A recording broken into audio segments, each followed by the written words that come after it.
हम मौजूद हैं काशीपुर की काली बस्ती पे, जहां नशे के खिलाफ एक बहुत बड़ा अभियान चलाया जा रहा है। मंजिल वेलफेयर सोसाइटी द्वारा नशे के लिए एक बहुत बड़ा अभियान चलाया गया है, जिसमें पुलिस प्रशासन भी यहाँ मौजूद है। जिस तरह से लोगों की शिकायतें हैं कि नशे का कारोबार बहुत तेज़ी से फैल रहा है, युवा बहुत तेज़ी से इसकी गिरफ्त में आ चुके हैं और खुलेआम यहाँ नशा बिक रहा है। लेकिन पुलिस प्रशासन द्वारा ये बताया भी गया है और आश्वासन दिया गया है कि जिस तरह से ये नशा बेचने वाले लोग हैं पुलिस की गिरफ्त में जल्द होंगे और युवा पीढ़ी, अपनी जो युवा पीढ़ी नशे का शिकार है, इस युवा पीढ़ी को जल्द जल्द इससे छुटकारा दिलाया। समाज में बढ़ते नशे के जहर को रोकने के लिए शासन, प्रशासन और सामाजिक संस्थाओं द्वारा समय समय पर जागरूकता अभियान चलाया जा रहा है।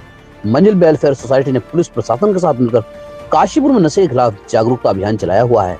काशीपुर काली बस्ती में नशे के खिलाफ कैंप लगाकर यहाँ के स्थानीय लोगों से संपर्क साध कर लोगों को जागरूक करने का काम किया। शुरुआत होगी हमसे, मेरे से।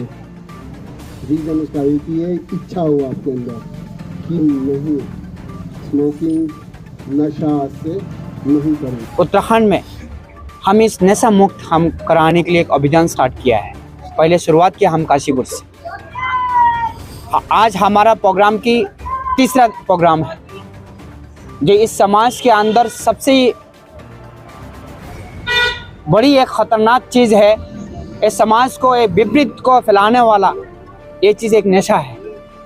उस नशा के खिलाफ एक प्रशासन मिलके और मंजिल वेलफेयर सोसाइटी ने हम जॉइंट प्रोग्राम ये कर रहे हैं और उसी के साथ एक नशा मुक्त काशीपुर में हम नया बनाना चाहते हैं। उत्तराखंड में हम इस नशा मुक्त। हमारे साथ इस समय मौजूद हैं मंजिल वेलफेयर सोसाइटी एसोसिएशन के सचिव इदरीस सैफी जी। उनसे इस नशे के बारे में जानकारी लेंगे कि क्या इनका औचित्य है। देखिए, हमारे पास बहुत सारे माँ बाप पीड़ित लोग आते हैं और वो यही शिकायत करते हैं कि हमारे औलाद बिगड़ती चली जा रही है और हम कुछ कर नहीं पा रहे हैं। उनकी तकलीफ देखकर और उनके हालात को देखते हुए हमने ये अभियान चलाया है नशा मुक्त कैंप का, और उसमें हमने काशीपुर में ये अभियान चलाकर एक जिम्मेदारी समझकर काम किया है।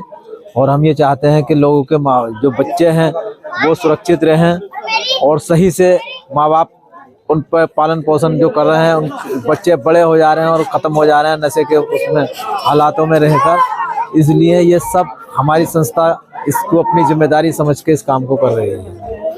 देखिए, जिस तरह से मंजिल वेलफेयर सोसाइटी एक बहुत बड़ा काम कर रही है, समाज से इस नशे का जहर समाप्त करने का काम कर रही है, एक बहुत सराहनीय कदम है।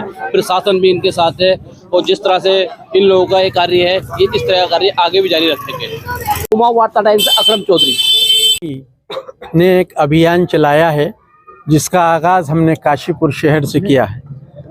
शहर के हर मोहल्ले में हम जाकर नुक्कड़ सभा कर रहे हैं और लोगों को नशे के खिलाफ जागरूक कर रहे हैं। और उसके बाद फिर हम यह अभियान पूरे उत्तराखंड में 2023 में हमारी कोशिश रहेगी, 23 और 24 में, कि नशा मुक्त अभियान पूरे उत्तराखंड में हम फैलाएं। और हमारी संस्था का मकसद यही है कि हम सुधरें, जग सुधरेगा। सबसे पहले मेरी सभी लोगों से ये गुजारिश है कि वो अपने घर में देखें, अपने मोहल्ले में देखें, अपने पड़ोस में देखें नशे के खिलाफ। और ये पूरे समाज की समस्या है और इस समस्या से पूरे समाज को लड़ना है, किसी व्यक्ति विशेष का मसला नहीं है। इसलिए पूरे समाज को इसके खिलाफ आगे आने होगा। मंजिल वेलफेयर सोसाइटी, पुलिस प्रशासन आवाम के साथ है। और यहाँ के लोगों ने एक मसला रखा है कि नशे के कारोबारी हैं, कुछ लोग नशे का कारोबार कर रहे हैं। तो संस्था मंजिल वेलफेयर सोसाइटी आपको यकीन दिलाती है कि मैं खुद डीएम साहब से, एसएसपी साहब से व्यक्तिगत रूप से बात करूंगा और ज़रूरत पड़ी तो माननीय मुख्यमंत्री जी के साथ में भी जाएंगे और ये बात रखेंगे, क्योंकि ये आवाम का मसला है, लोगों की ज़िंदगी का मसला है, मुस्तकबिल का मसला है। तो मैं खुद धामी जी से बात करूंगा, व्यक्तिगत तौर पर संस्था बात करेगी, विधायक जी हमारे बात करेंगे, सांसद जी बात करेंगे। आप लोगों का आप निश्चिंत रहें। मैं आपको यकीन दिलाता हूँ, भरोसा दिलाता हूँ कि आपकी आवाज़ मैं माननीय मुख्यमंत्री जी के पास तक पहुँचाऊँगा।